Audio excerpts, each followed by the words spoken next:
Coming up on show 497, a bonus show, the highlights of Tesla's shareholder meeting 2019. Well, good morning, good afternoon, or good evening, wherever you're listening in the world. Welcome to EV News Daily for Wednesday, the 12th of June, 2019. Bonus edition today. And I've been through, normally I say on this show, right, if you listen to the news episodes of the show, normally I say I go through all the EV stories every day and try and save you time by filtering out just the 20 minutes of news that you need to know. Well, today, I've done that with Tesla's shareholder meeting. It was a 2-hour, well, sort of about an hour and a half presentation, and then there was some financial stuff on the beginning. But really, it was Elon Musk on stage going through the current state of the nation and the plans for the future as well. He was joined on stage by JB Straubel, his right-hand man over all these years, and by another chap called Drew, who is he's a 14-year long timer at Tesla, but not necessarily always out front in terms of presentation. So interesting that it was those three on stage. And he is JB's right-hand man. So JB Straubel is the guy that looks after everything like the battery tech.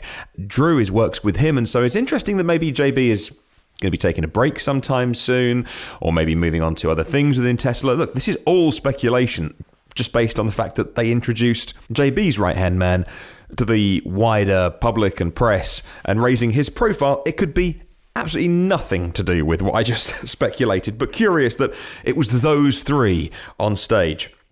So on the show today, I'm going to try and take you through the shareholder meeting and just pick out a few highlights. If you're interested in Tesla, I think you'll find this interesting. If you're interested generally in EVs, I think you'll find this interesting. And I'll just try and add a little bit of commentary along the way if you're new to the podcast as well, and to try and put it in context. I'll start off by saying this was a really interesting presentation by Tesla and Elon Musk, because so much of it you may have heard before. So much of it EV fans will have heard.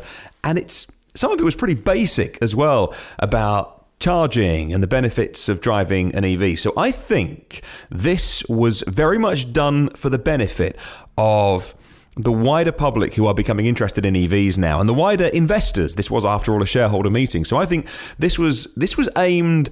There's bits of it that are pretty hardcore EV, but there's bits of it, I think, that are aimed for people who are just going like, right, okay, what's electric cars all about? I cover off some pretty simple stuff. All right, let's get into it. And we'll start with Elon's introduction to the event. It's been a hell of a year, but a lot of good things are happening, and I think it's worth going over those things. Next up, how's the Model 3 selling? Model 3, last 4 quarters, is actually outselling all competitors combined in the US. It's the highest revenue car in the US and best-in-class performance. And it's actually the best-selling car by revenue, including high-volume cars like the Toyota Camry and Honda Accord. The highest selling by revenue over the past year of any car in the US. Remarkable that an electric vehicle is the best-selling, the highest revenue car in the country. 10 years ago, nobody would have believed it. The Model 3 is outselling the Mercedes C-Class, the BMW 3 Series, the Audi A4, S4, and the Lexus combined.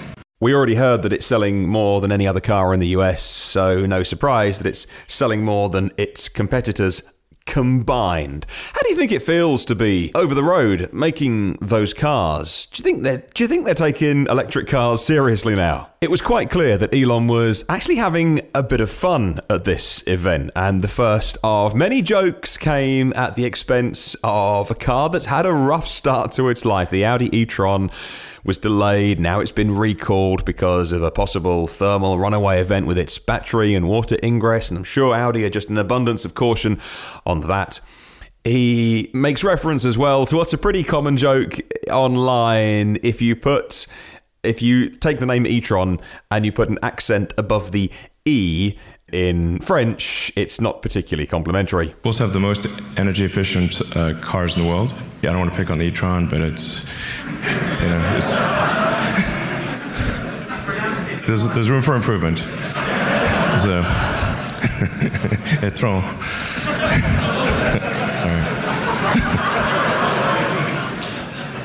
If you speak French, that's quite funny. All right, I'll fill in the blanks for you. It's turd, basically. It's the Audi turd in France.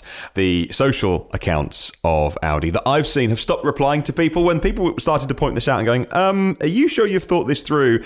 There was, to begin with, a humorous response from Audi. Then I saw there's kind of like, they were losing patience, and then just putting serious replies back saying there is no accent above the E, it means e-tron, it means nothing else. Now they just stopped replying every time someone notices and goes, hey Audi, you've named a car poo. Let's talk next about battery range on the Tesla. This is something that Elon is clearly still proud of. No electric car has exceeded the range of the first Model S that we came out with in 2012. Resisting the temptation to pick on competitors, I will not do that. Now to have a car that's 370 miles and with steady improvements that are likely to occur over the next few years, it won't be long before we have a 400-mile range car. That's a really good point about the fact that there's no car really competing with the Tesla Model S, and it's been on the market a very long time. Some people still scratch their heads and go, well, why is that? Well, I can give you my opinion. It's two things, battery and profit margin. Tesla have not been profitable. They are building their way towards profitability. They're not long-term profitable. Yes, they've had profitable quarters. And also, they have gone big on battery, big on efficiency, big on their investments in batteries to ensure they have enough of them. So other car makers haven't got enough batteries. A lot of car makers would love more batteries. And also, so if you have 100 kilowatt hours of batteries, do you make one car with one battery or two cars with 50 kilowatt hour batteries? Other decisions, are being made, were made a long time ago as well. Tesla, of course, as a pure EV company, had to get headlines, and they had to make the best car possible. Also because they wanted to make the best car possible. So why are the others not doing it? Well, they have shareholders that would want to know why their EV program is spending years and years not making money. Yes, other car companies could have put 150 kilowatt hour pack in their cars and made an EV at a massive loss. So that's why it's not being done. But when you look at it like that, like, oh, crikey, we're almost 2020. That's going to be on us really soon. And still no car goes further than a Model S, which has been out the longest. Next up, we talk demand. I want to be clear, there is not a demand problem. Okay. Sales have far exceeded production. We have a decent shot at a record quarter on every level. And 90% of orders are coming from non-reservation holders. So these are our new customers.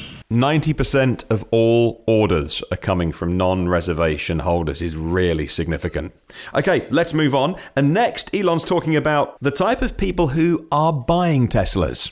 63% of the trade-ins are non-premium cars, which means people are trading up to buy to a Model 3. When people look at total cost of ownership, the actual total cost of ownership, because electricity is so much cheaper than gasoline and the maintenance costs are much less, you don't need an oil change or filter change. The actual operating costs of an electric car are much less than a gasoline car. So it takes a while to educate people on this, because the easiest thing to look at is just the lease price or the purchase price. When factoring in fuel and maintenance, it's actually buying Model 3 is like buying a Camry or an Accord.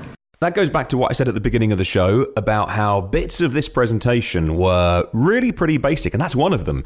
The whole thing about EVs being cheaper than fossil cars, that's not news to you or I, or to anyone probably listening to this podcast. So that was aimed at someone. That wasn't that whole speech was no accident, by the way.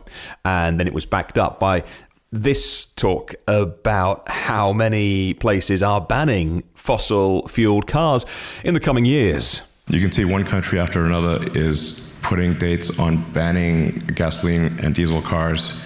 The environmental pressure to move away from fossil fuels is getting stronger and stronger.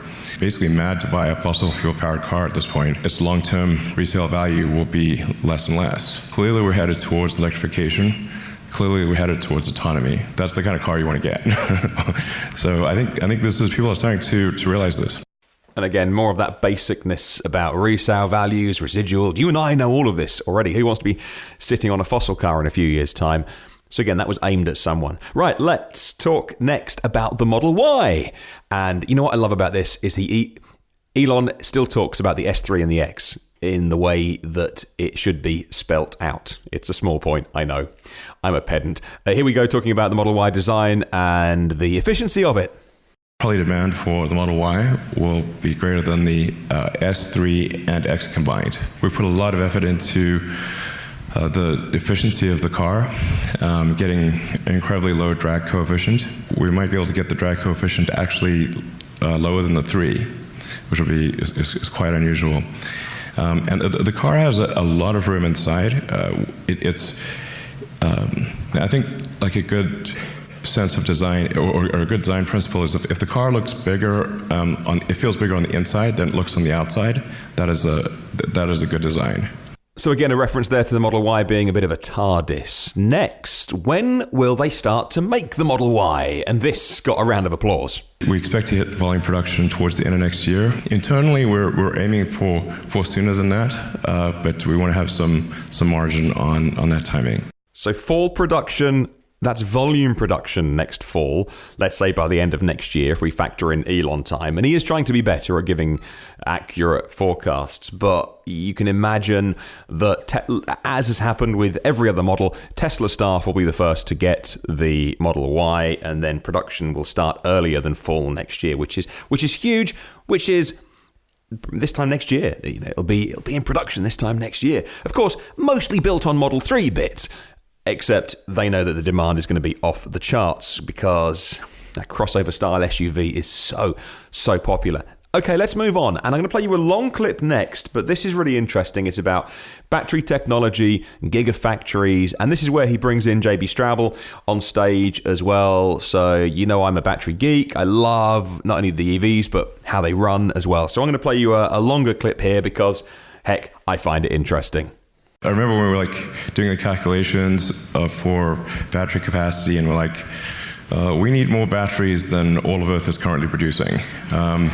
So it's unless we build this thing, it's not going to happen. It's sort of amazing how some really simple kind of napkin math could lead to such a kind of outrageous result.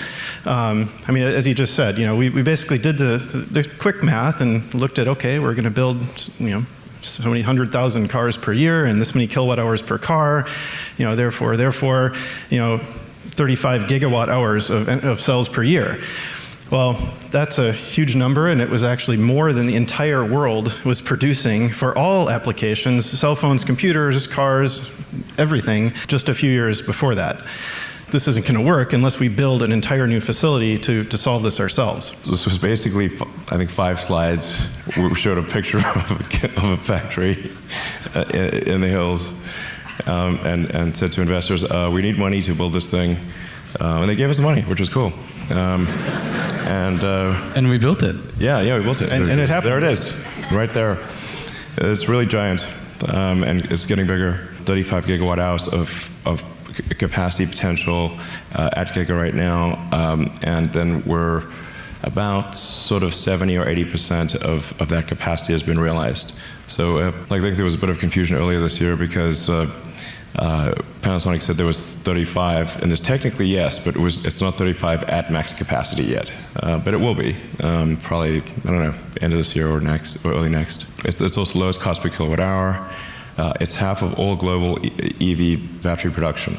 So if you add up all the all electric vehicles in the world, all the batteries that they use, that's approximately equal to what we make at the Gigafactory. That last stat is stunning. Now, I need to be careful because sometimes when Elon says stuff like, what we're making is equivalent to everything else combined, sometimes there's a little asterisk on that saying except China, because China is a juggernaut with EVs and battery production. So I'm gonna double check and watch the video again to see if that's what they were referring to. Right, talking of China though, that is the perfect segue. I don't do many of those, by the way. And let's talk about Gigafactory 3 and how many YouTube videos are online. It's like a new video every day, and that hasn't been lost on Elon. And then we're making good progress on the Gigafactory in Shanghai. If you've watched the progress online, it gets followed with in excruciating detail. I think the number of drones flying over the factory is pretty nutty. We need air traffic control. The shell of the building is basically done at this point. I think this might be So it's the fastest large factory construction that I've ever seen. And maybe there's something faster, but I'm not aware of it because it was amazing. And we're already installing a lot of the factory equipment, the stamping machines. We're installing the paint shop and the battery module lines and that kind of things. Elon and Tesla say so much that is aspirational, that's optimistic, that it's very, very easy. If you are one of those talking down electric cars, if you're a journalist that's funded by I say journalists, I should call them bloggers these days, there's very few real journalists left, but if you're, a writer for hire on some internet blog that has got a moderate amount of traffic funded or owned, but at least in some oblique way funded by the oil industry, it's very easy to say, oh, Elon said he was going to be doing this. Oh, there's no way he'll do that for X, Y, Z reasons. And throw that uncertainty we talk about the FUDsters, the fear, uncertainty, and doubt. It's very easy to find that uncertainty in most cases, but not this one. Everybody said, you can't build a factory in 3 months. Elon's finally lost the plot this time. He's in cloud cuckoo land. Yep, there's a factory built. They're pouring concrete for the floors. Machines are going in. They can't, and they can't fight it, so they've just stopped fighting the Gigafactory 3 argument. They're trying to spread the lies elsewhere because they've had to give up. Because it's so obvious, because it's something physical that's there. They've moved on to talking about something else, like, I don't know, summon or self-driving, where there's a delay or autonomy, because they can make their lies more believable more easily that way. The Gigafactory 3 is amazing. And what about Giga 4? We're talking Europe. Gigafactory Europe. As you can see, we've made great progress here. We just put this picture in literally 5 minutes ago. This is not the actual place that it will be. This is a generic picture of Europe. People are going to try and reverse engineer exactly where that picture is. I'm sure people can figure it out. Beautiful scene. Yeah, lovely. Factory there. And what about Tesla Energy? Let's find out. We're looking at probably at least doubling energy storage growth for Powerwall and Powerpack compared to 2018.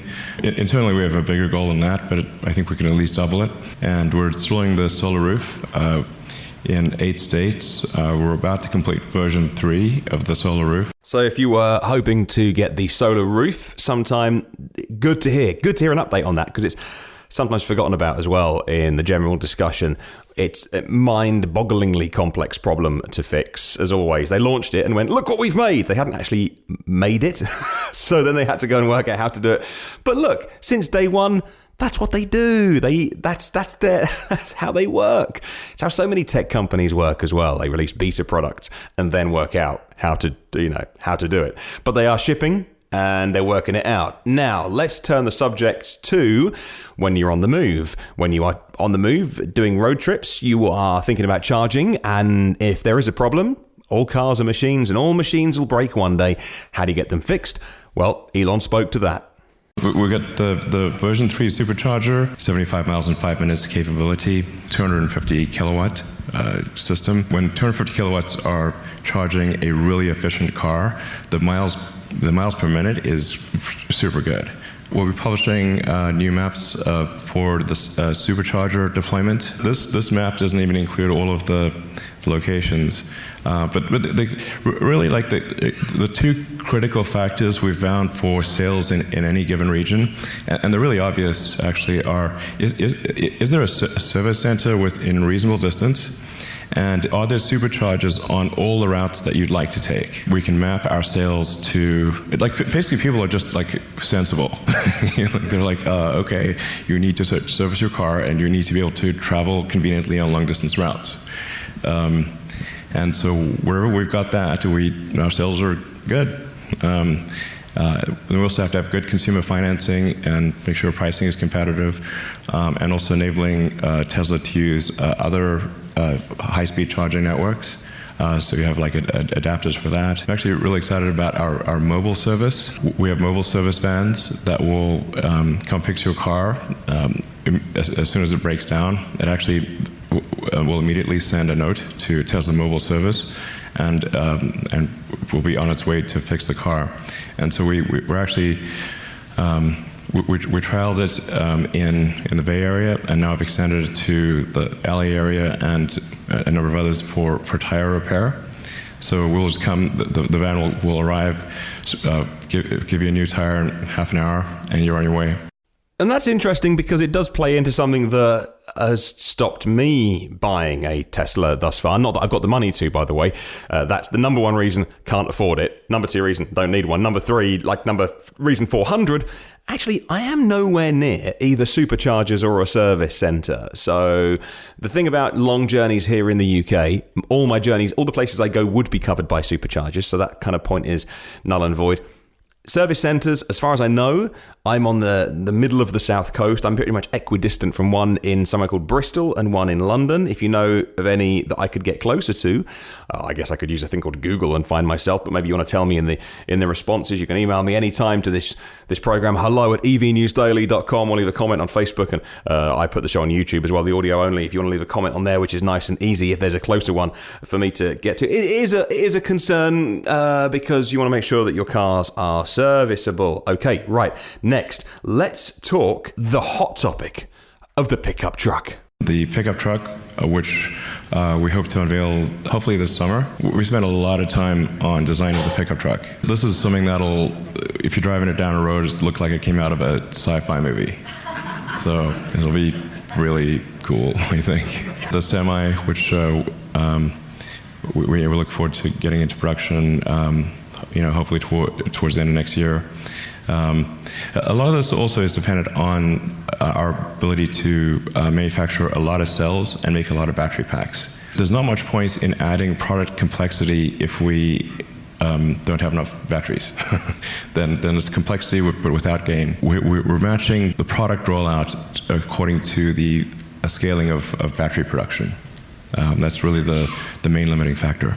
Summer unveil of the pickup truck, what you call summer, what Elon calls summer, who knows, maybe September, middle of September. I guess if you get into October, that's probably autumn, right? But, we're on Elon time here.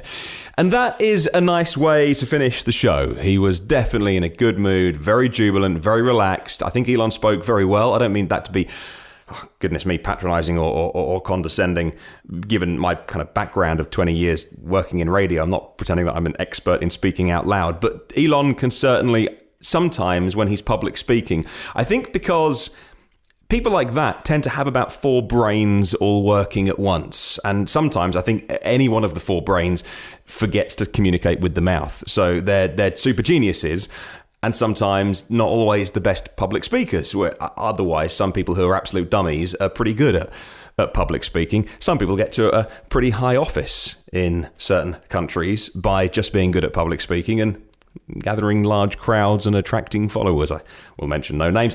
When there's not much kind of going on behind the curtains apart from, I don't know, like a hamster running around in a wheel. So I mean that in that I think sometimes Elon is consumed with the detail that he isn't able just to give the big headline. Tesla events aren't like that. So, saying all of that, I think he spoke really well, and he was clearly having fun. So I'm going to leave you with this clip because the presentation goes into a big Q&A afterwards as well. Some interesting stuff in there, and I'll come back in a moment after this final clip just to tell you about what they talked about. But I think this is a nice last clip to play. I'm sometimes a little optimistic about timeframes. It's time you knew. It's time you knew. Would I be doing this if I wasn't optimistic? Jeez.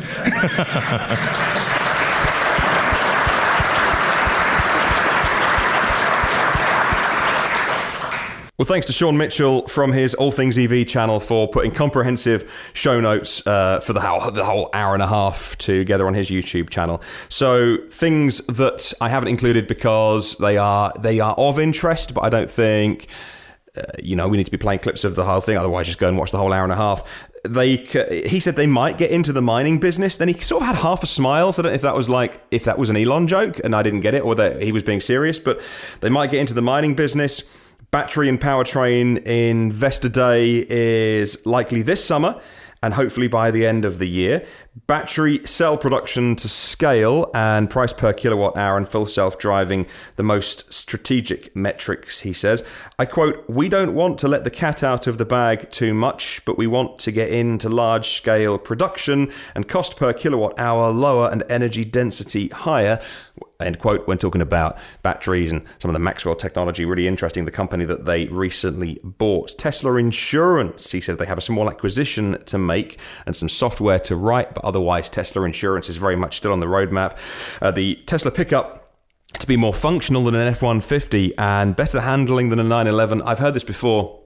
It's a weird thing to say because the pickup truck is not comparable to a Porsche 911. It's an interesting thing, headline-grabbing thing to say. He's said it on Ryan McCaffrey's podcast. He's said it again yesterday, a couple of hours ago. It's a weird thing to say because it's a pickup and it's not comparable to a Porsche 911. I don't care what you say. Will it be better than a Ford F-150? Of course it will. Will it be better than every other pickup? Of course it will. Will it be better than most vehicles? Of course it will. To say it will handle better than a Porsche 911? Okay, well, it's a good headline. Also on the subject of SpaceX and Starlink, again, if you didn't know, very quick recap. They recently sent a bunch of satellites. What is Starlink? It is an array of, I think they're satellites, that can provide an internet service to people on the ground, mainly aimed not at high density areas where cell coverage is good, but it's an array of satellites in space which can provide internet connectivity to the ground in rural areas. And in terms of putting Starlink to use with Tesla, could the Tesla cars get their internet through Starlink rather than over the cell networks? Elon said that it was kind of a medium-sized pizza-shaped array is what you would need to pick up Starlink, and they could use a smaller antenna, but actually better rely on the cell networks. And that's not really what Starlink is designed for, shooting all of these things into space and then providing internet connectivity to rural areas rather than for cars flying around. In terms of ride sharing with human drivers to begin with makes more sense, and they said they'll do that. And so ride sharing with human drivers, isn't that just called Uber or Lyft? Well, Uber and Lyft are just a piece of software. Obviously, Uber and Lyft are lots of drivers and lots of cars, but ultimately what powers them is software. Why wouldn't Tesla get into the Uber business and write some software that actually, if you had a choice of Uber or Lyft or Tesla rideshare, and you could open up your Tesla rideshare app and call a car to come and pick you up and take you somewhere with a human driver who was earning some extra money, maybe to pay for their car lease or something, but you knew that a Tesla was going to arrive, you knew you're getting a certain standard. I hate to say this, a certain type of person. I don't want to be snobby or anything about it, but I think you would get a certain kind of person that wants to do this, right? And so, because it was not the cheapest thing to buy a Tesla. And so you would get a guaranteed ride in an electric car to take you where you're going. It may be more expensive, but that's interesting. I would do that. So he also talked about towing capacity for the truck, the F-150 competitor. He said it will meet or exceed the F-150, and so I think that's a given. They must be looking at companies like the statements like Rivian are making with the R1T and looking at making sure that the Tesla truck is at least comparable. And then finally, there was a question about India, and he said Tesla will be in India next year. Of course, a massive market that again needs electric transport pretty urgently. So that's our look back at the Tesla Shareholder event 2019. If you would like to leave any comments, I'd love to hear from you. As always, you can email me. My address personally is hello@evnewsdaily.com. And if you want to leave a comment on Facebook and YouTube, please do. I read all of them. I try and respond to all of them as well if they're asking a question. Thank you so much to everyone that does, and I hope you've enjoyed this bonus show.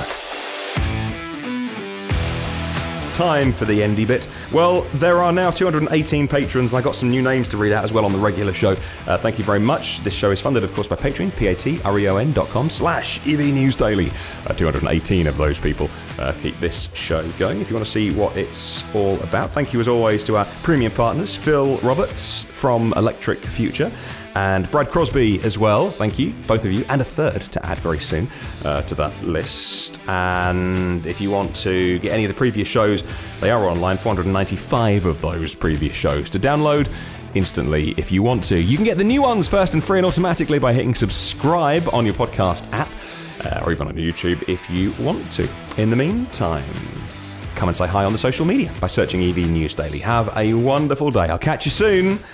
And remember, there's no such thing as a self-charging hybrid.